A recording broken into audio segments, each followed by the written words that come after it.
Samedi 17 décembre 2022, chers téléspectateurs, bonsoir et bienvenue dans cette nouvelle édition. Tout de suite, dans les détails des informations de ce jour, l'utilisation des enfants et leur exploitation se manifestent encore sous de nombreuses formes au sein de la société, notamment dans le domaine du tourisme. 28% des enfants sont victimes d'exploitation sexuelle, surtout dans le secteur du tourisme dans notre pays. Afin de prévenir cela, un atelier d'élaboration de la politique nationale et du deuxième plan d'action de lutte contre la traite des êtres humains s'est tenu hier à Tanarine. Celle-ci a été soutenue par tous les acteurs du tourisme et les ministères concernés. Felana Rakoudoursoul et Asn Rafan Zanar. Pour la contribution au développement durable dans le domaine du tourisme, lié au respect des droits des enfants, dans la lutte contre l'utilisation des mineurs, notamment l'exploitation sexuelle des enfants dans le cadre des voyages et du tourisme, les directeurs régionaux du tourisme et tous les acteurs du tourisme, le ministère de la Population et le ministère du Travail ont tenu hier un atelier avec des partenaires techniques tels que l'OIT et l'UNICEF. L'objectif est de renforcer le défi qu'ils ont lancé pour promouvoir un tourisme durable et responsable. Cet atelier a permis de définir les responsabilités de chaque individu en matière du respect des droits de l'homme. Une attention particulière a également été portée au respect des droits des enfants dans la lutte contre l'exploitation sexuelle, l'utilisation des enfants et la violence à leur encontre sous de multiples formes. Par conséquent, les caractéristiques que les acteurs du tourisme devraient avoir lors de cet atelier ont été développées. Un atelier qui fait suite à la formation des 1000 opérateurs touristiques en 2012 sur le respect des droits et l'accompagnement des enfants dans leurs activités. D'autre part, les partenaires techniques ont exprimé leur volonté de continuer à accompagner le ministère du Tourisme et l'ONTM dans la promotion et la mise en œuvre du respect des droits des enfants dans le domaine touristique. Continuons dans un autre sujet, les déclarations selon lesquelles le gouvernement ne prend pas en charge Sédir, un jeune garçon de 13 ans accidentellement atteint d'une balle lors d'une attaque à main armée à Bouidaftou Hamas en novembre dernier, sont complètement fausses. Le gouvernement l'a emmené à Tananarive après qu'il ait été blessé. À travers le ministère de la Santé publique, le traitement de Sédir a été pris en charge gratuitement à l'hôpital Achiera depuis son arrivée à Tananarive jusqu'à aujourd'hui. Pour rappel, Sédir a été accidentellement atteinte d'une balle à la hanche droite à Bouidaftou Hamas en novembre dernier lors d'une attaque à main armée. Le gouvernement s'est chargé de le faire venir à la Chiera. Après l'examen médical, il a été constaté que sa colonne vertébrale a été atteinte d'une balle et qu'il n'est également plus possible de l'opérer, a déclaré le médecin. À cause de cette blessure à la colonne vertébrale, il ne peut plus bouger et doit se servir d'un fauteuil roulant. Sédir est actuellement hospitalisé à la Chiera et son traitement est gratuit, a déclaré le professeur Touk Mamnien Ratsonanaar, directeur du CHU Chiera Mpeflou.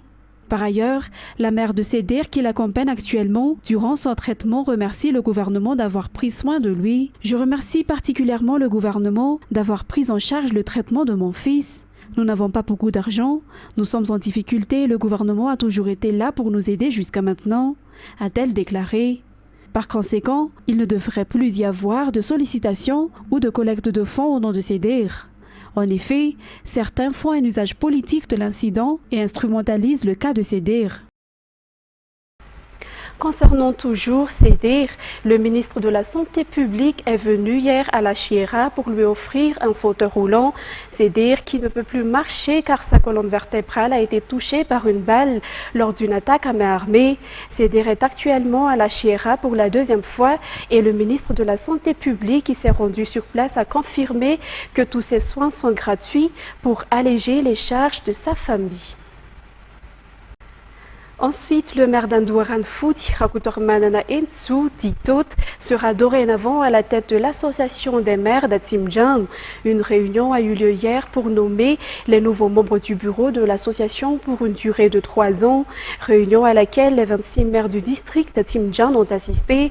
L'objectif de cette association est de renforcer la solidarité pour le développement des 26 communes, même si leurs maires sont issus de partis politiques différents.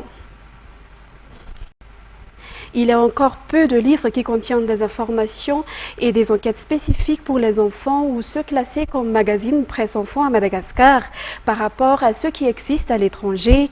Selon un éditeur de ce type de livres dans notre pays, il est possible de transmettre de nombreuses connaissances aux enfants à travers les livres. Selon lui, les enfants avides de lecture sont aussi avantagés en termes de développement mental.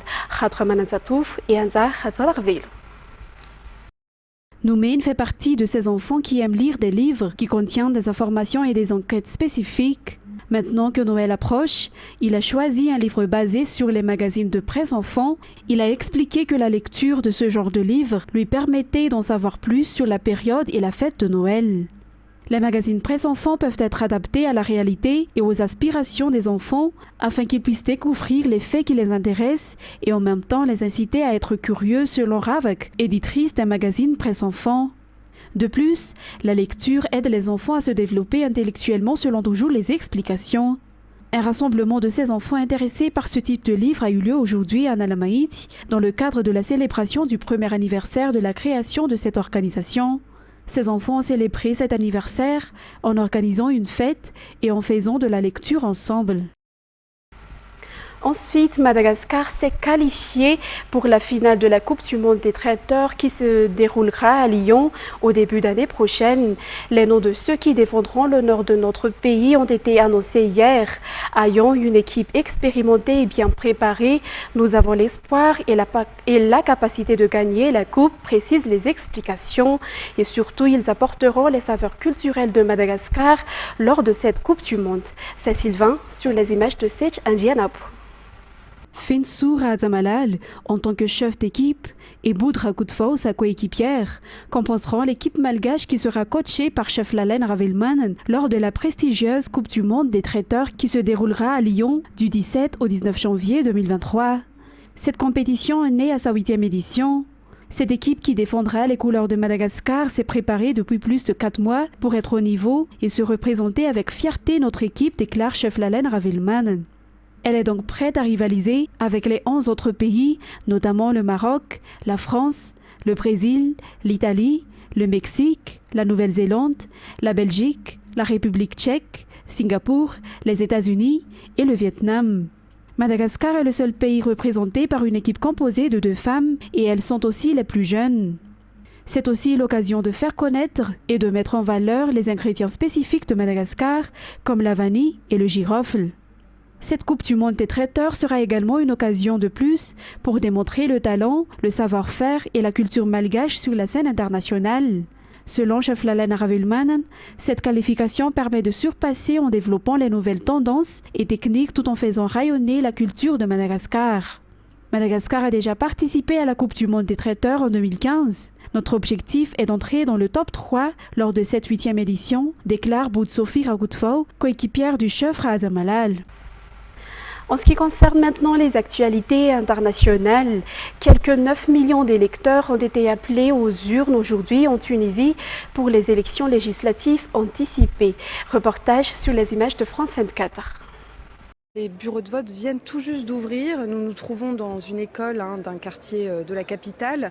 C'est vrai que l'ambiance pour le moment est assez calme, notamment parce que la campagne électorale qui a précédé le scrutin s'est déroulée de façon pour le moins atypique. Déjà parce que les candidats sont pour la grande majorité des inconnus au bataillon. Une centaine sont un petit peu connus des Tunisiens parce qu'ils ont fait partie des campagnes de soutien de Kais Saied. Mais sinon, une grande majorité sont des personnes ordinaires, notamment des enseignants, des diplômés chômeurs, des agriculteurs, des hommes d'affaires ou encore des juristes. Ils n'ont pas tous fait campagne de la même façon, d'une part parce qu'il n'y avait pas de financement public pour la campagne électorale, contrairement aux autres élections. Les financements étaient entièrement privés pour les candidats. Donc si certains ont joué le jeu en affichant leur programme ou en faisant du porte-à-porte ou des tournées dans les marchés, d'autres n'ont rien affiché du tout. On a pu voir d'ailleurs au cours de nos reportages beaucoup d'emplacements emplacements muraux vides alors qu'il y avait certains candidats dans les circonscriptions.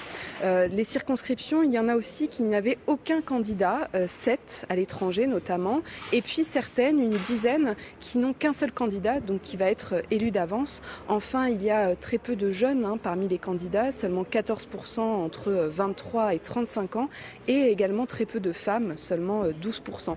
Donc c'est dans une atmosphère un petit peu atypique, comme je vous le disais, que se sont déroulées ces élections. Le temps de parole des candidats a été soumis à un tirage au sort puisque les médias tunisiens ne pouvaient pas interviewer tous les candidats pendant cette campagne. Il y en a plus de 1000. Nous-mêmes, en tant que médias étrangers, selon la loi électorale, nous n'avons pas été autorisés à interviewer ces candidats.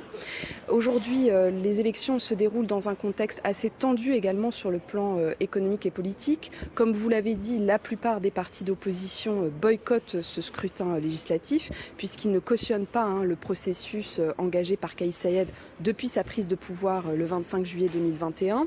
Il y a aussi très peu d'observateurs étrangers. Le Parlement européen a déclaré dans un communiqué qu'il n'observerait pas ces élections.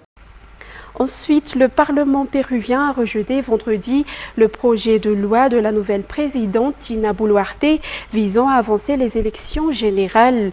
Le Pérou est plongé dans une grave crise politique, des manifestations sévèrement réprimées ayant fait 18 morts. Reportage sur les images de France 24.